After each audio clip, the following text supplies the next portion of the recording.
नमस्कार, just India news में स्वागत है आपका। मैं हूं आपके साथ अमित शर्मा। खबरों की ओर रुख करने से पहले नजर डालेंगे अब तक की हेडलाइंस पर। हेडलाइंस के प्रायोजक हैं माइक्रोन, भारतीय कृषि में क्रांति, पृथ्वी rotary tiller.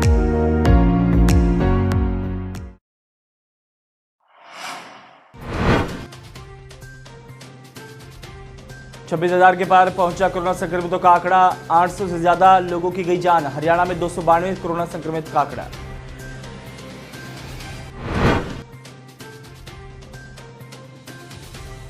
Deputy CM Dushyant Chautala ने लॉकडाउन को लेकर दी जानकारी। कहा, लॉकडाउन अवधि को धीरे धीरे खोलना होगा। कोई भी राज्य पूर्ण लॉकडाउन खोलने के पक्ष में नहीं।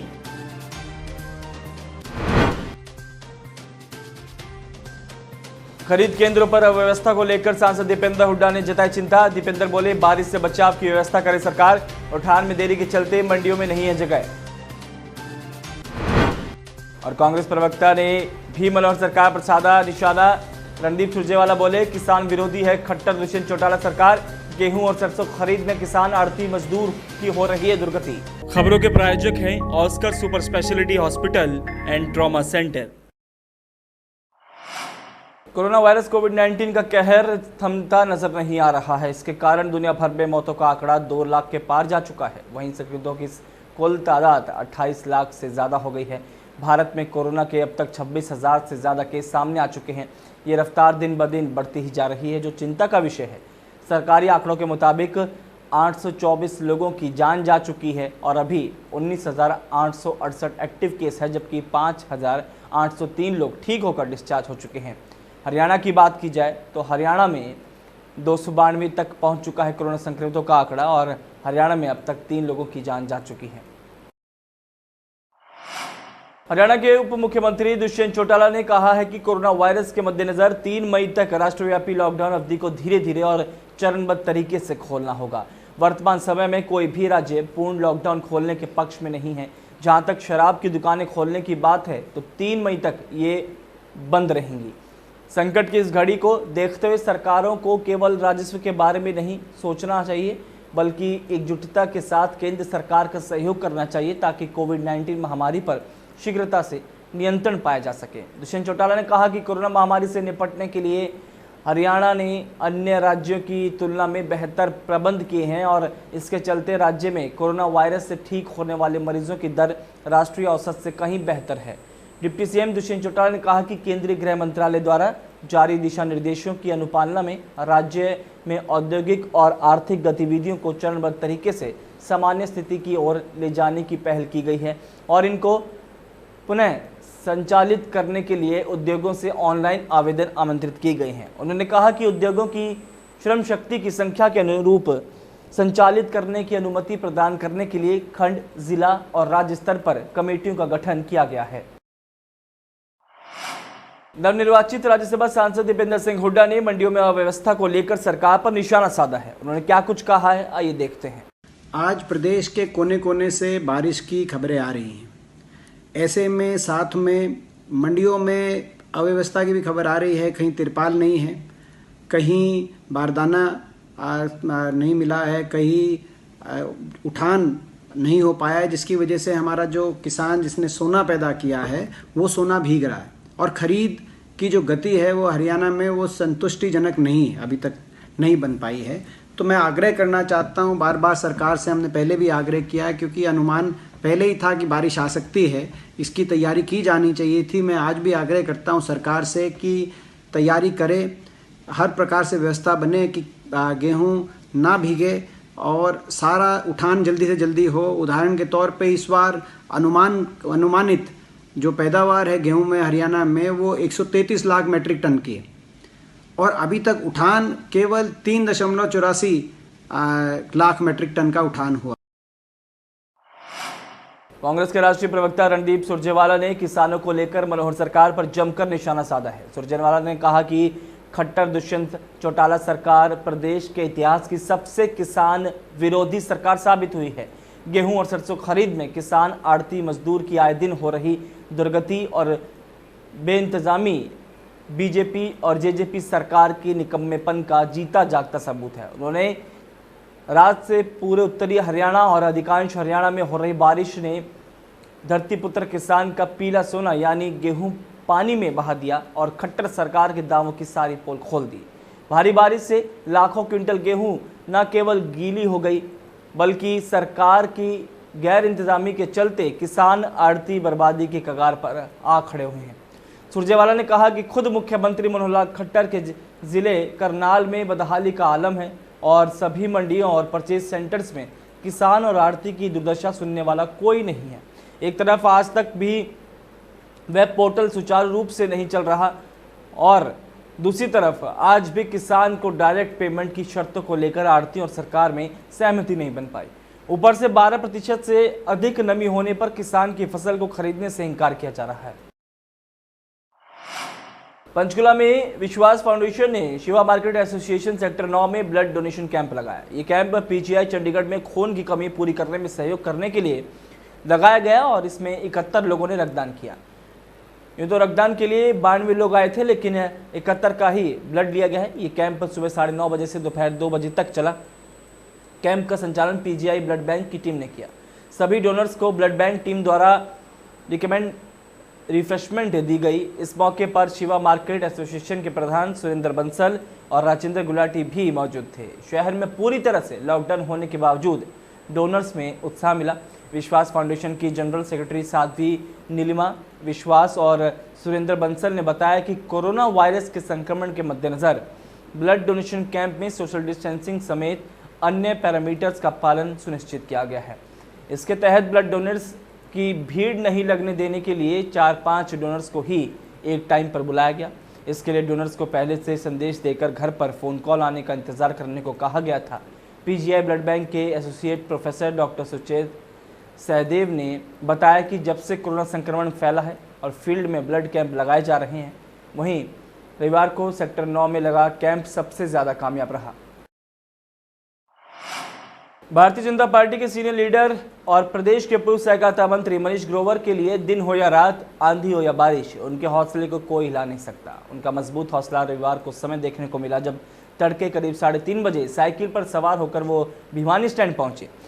यहां घर घर अखबार पहुंचाने वाले अखबारों के हॉकर बंधुओं को मास्क और सैनिटाइजर वितरित किए गए। उन्होंने कहा कि आप सभी का काम चुनौती वाला है और ऐसे समय में आपको अपनी सेहत की चिंता करनी चाहिए। कोरोना महामारी में मास्क जरूर पहनें और अखबार वितरित करते समय सभी सावधानियों का ध्यान रखें। पूर्व सहकारिता मंत्री मनीष ग्रोवर को अपने बीच पाकर अखबारों के हॉकर बेहद खुश नजर आए। पूर्व मंत्री ने कहा कि लगातार उनसे संपर्क रहेगा। आगे अगर किसी साथी को मास्क या सैनिटाइजर की आवश्यकता पड़ेगी तो उपलब्ध कराई जाएगी।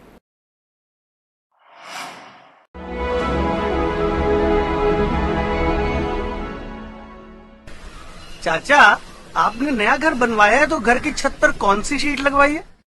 बेटा, मैंने अपने घर की छत पर एशियन शीट लगवाई है क्योंकि वो कभी न मिटने वाले ओरिजिनल निशान की चादरें हैं। साथ में ISI का चिन्ह, 5 साल की वारंटी के साथ साथ पैसों का सही मूल्य देने वाली वही इकलौती शीट्स हैं।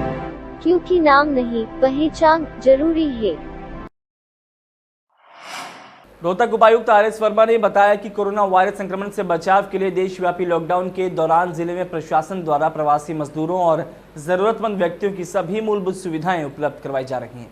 लॉकडाउन का सख्ती से पालन करवाने के अतिरिक्त सामाजिक दूरी बनाए रखने पर भी विशेष ध्यान दिया जा रहा है। स्थानीय लघु सचिवालय में नियंत्रण कक्ष संचालित किया जा रहा है, जहां पर प्राप्त होने वाली शिकायतों और मांग के अनुरूप तुरंत आवश्यक कार्रवाई की जाती है।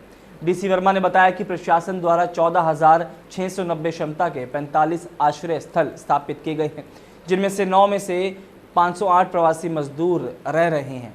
इन 9 आश्रय स्थलों की क्षमता 2440 है। उद्योग संचालकों द्वारा 14,070 श्रमिकों के शरण और भोजन उपलब्ध कराया जा रहा है। स्थानीय दयानंद मठ में रह रहे प्रवासी मजदूर के परिवार की गर्भवती महिला हेतु भी प्रशासन द्वारा चिकित्सा सुविधा और पौष्टिक आहार के प्रबंध किए गए थे। रोहतक की बेटी डॉक्टर पूजा भाटिया मल्होत्रा, जो कि रोहतक के सीनियर एडवोकेट अमरनाथ भाटिया की बेटी हैं और अमेरिका के न्यू जर्सी में सीनियर न्यूरोलॉजिस्ट हैं। हाल ही में ही सारे विश्व में फैले कोरोना वायरस ने सारी दुनिया समेत अमेरिका का भी बुरा हाल कर दिया है। ऐसे में हमारे रोहतक की छोरी, जो दिन रात अपनी जान की परवाह किए बगैर कोरोना से पीड़ित मरीजों का इलाज कर रही है, जिसके चलते वो खुद भी कोरोना से पीड़ित हुई और अपने आप को घर में आइसोलेट करके अपना इलाज भी खुद किया और फिर ठीक होकर दोबारा से अपने काम में निस्वार्थ भाव से लग गई और अपनी बॉडी में पैदा हुए एंटीबॉडी से प्लाज्मा को डोनेट कर अन्य पीड़ितों मरीजों का इलाज भी कर रही है।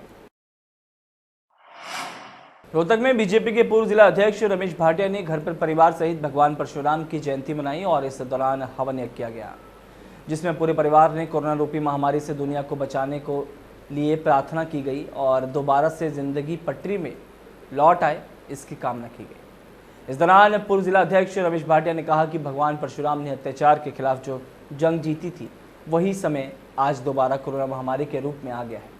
इस महामारी से बचने के लिए सबसे सरल रास्ता सोशल डिस्टेंस है।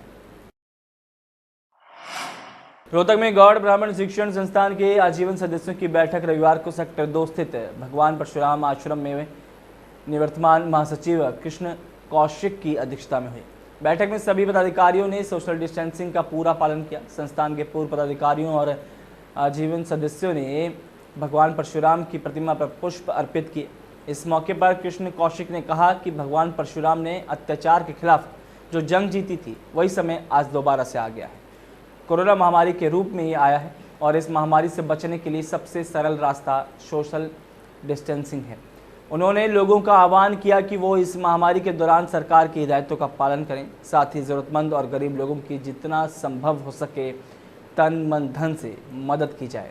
कृष्ण कौशिक ने कहा कि इस आपातकाल स्थिति से जल्द ही विश्व को मुक्ति मिल जाएगी और भारत दोबारा से सोने की चिड़िया कहलाएगा। भगवान परशुराम की जयंती पर देश भर में लोगों ने घरों में रहकर पूजा पाठ की। इसके तहत रोहतक में पंडित नरेंद्र वत्स द्वारा हवन यज्ञ का आयोजन किया गया, जिसमें पूरे परिवार ने कोरोना रूपी महामारी से दुनिया को बचाने के लिए प्रार्थना की और दोबारा से जिंदगी पटरी पर लौट आए, इसकी कामना की है।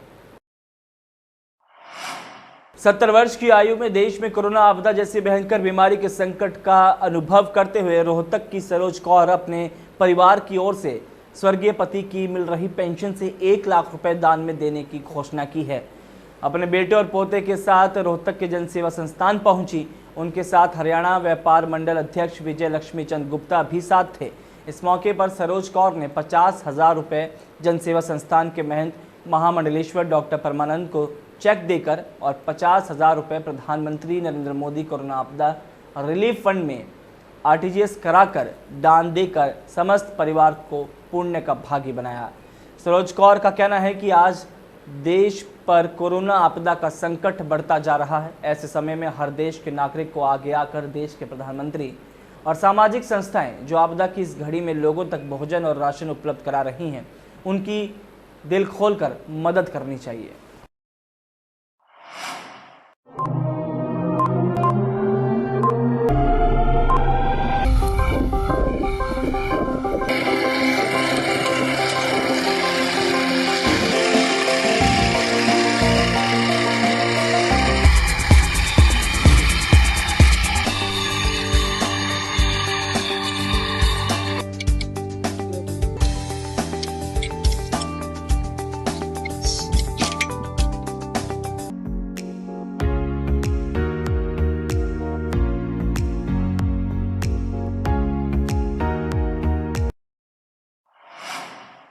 Welcome to John Wesley Convent, a prestigious, renowned and remarkable school of Rohtak. Excellent learning environment, standardized infrastructure and experienced faculty, well-formed robotics lab, well-equipped science labs, world-class computer lab, well-stocked library, digital smart classrooms, excellent sports facilities, best transport service. John Wesley Convent, a school where your search comes.